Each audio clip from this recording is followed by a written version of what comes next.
और वैन से नीचे उतरती थी और तब देखती थी कितने ही लड़के अपनी बहन को बाइक से लाते और प्यार से छोड़ के जाते।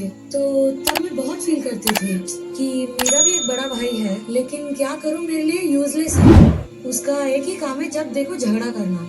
मैं हमेशा यही सोचती थी। और ऐसी सिचुएशन में ही लॉकडाउन आ गया। लॉकडाउन लगने के बाद टीवी में आओ प्रार्थना करे प्रोग्राम आया। ये मार्च में ही आया। मेरी माँ मुझे फोर्स करके बैठा देती थी, लेकिन मैं 5 मिनट भी बैठ नहीं पाता था। सिगरेट पीने के लिए इधर उधर भागता। उसके बाद 14 अप्रैल को मुझे जबरदस्ती बैठा दिया। मुझ में भी इंटरेस्ट जगा कि चलो सुन लेते हैं, और मैं भी बैठ के सुनने लगा।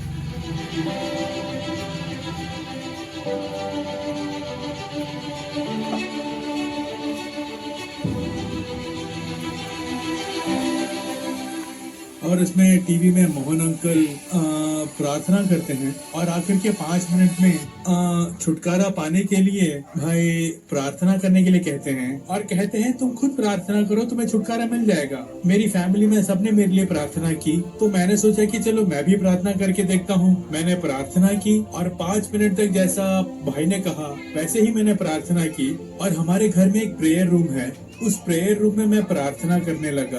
प्रार्थना करते समय मेरी आंखों से आंसू बहने लगे। मैंने सच में प्रार्थना की, उसका एक सिंबल बताता हूँ।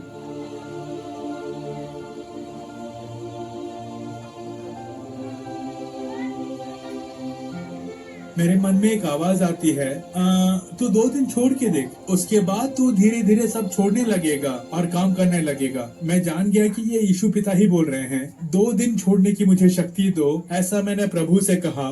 और मैं ये कह के निकल गया। उसी दिन से मुझ में बदलाव आया। पहले दिन तो मुझे बहुत तकलीफ हुई, लेकिन दूसरे दिन मेरी तकलीफ थोड़ी कम होने लगी। तब मैं बबल गम खाने लगा, मीठी सुपारी खाने लगा, और इस तरह से मैंने मैनेज किया। उसके बाद 14 अप्रैल से लेकर आज तक मेरे अंदर कोई बुरी आदत नहीं आई।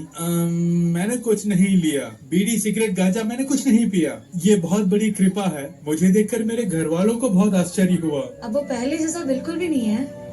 मुझे ले जाके छोड़ता है और जहाँ भी मैं बुलाती वहाँ आ जाता है। अब अगर कहीं भी जाना होता है तो हम दोनों मिलके साथ में जाते हैं। उस दिन के बाद मेरी लाइफ पूरी तरह से चेंज हो गई। मैं 5 मिनट भी बाइबल नहीं पढ़ता था, प्रेयर नहीं करता था, लेकिन उस दिन कमरे में जाकर 3 घंटा प्रार्थना करके जब लौटा, तभी से मेरी प्रेयर लाइफ हो या बाइबल पढ़ना हो, सब में प्रभु ने सामर्थ्य दिया और मेरे ऊपर अनुग्रह किया।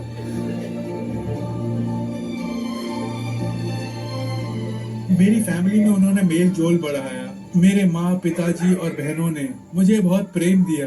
परमेश्वर उसकी जिंदगी में ऐसा बदलाव करेंगे, ये हमने कभी सोचा भी नहीं था। परमेश्वर ने एक उचित समय में आओ प्रार्थना करें कार्यक्रम के द्वारा हमारी प्रार्थना करने पर परमेश्वर ने बड़ा बदलाव किया। मैं और डेविड कॉलेज के दोस्त थे 3 साल तक। जब हम कॉलेज में एक साथ पढ़ते थे तो वो रोजाना सुबह कॉलेज में स्टफ लेकर उसे रोल करके पीने के बाद ही क्लास जाता, क्योंकि वो पीने के बाद ही होश में रह पाता था। उसके लिए खुशी और गम सब कुछ वही था। ऐसा रहने वाला डेविड एकदम से इतना बदल गया, सच में विश्वास नहीं, पर मैं बहुत खुश हूँ। पहले उसको कोई भी इज्जत नहीं देता था, अब सब लोग उसको इज्जत देने लगे। मैंने उससे पूछा आखिरी बार तूने कब ड्रग लिया, तो कहा 1 साल हो गया। कहा उसके बाद मैंने ड्रग्स को कभी छुआ भी नहीं। करीब 8 सालों तक मैंने नशीले पदार्थों का सेवन किया। मेरी एक दिन की प्रार्थना से मेरे 8 साल के दासत्व को छुड़ाने वाले परमेश्वर को करोड़ों धन्यवाद। आमीन।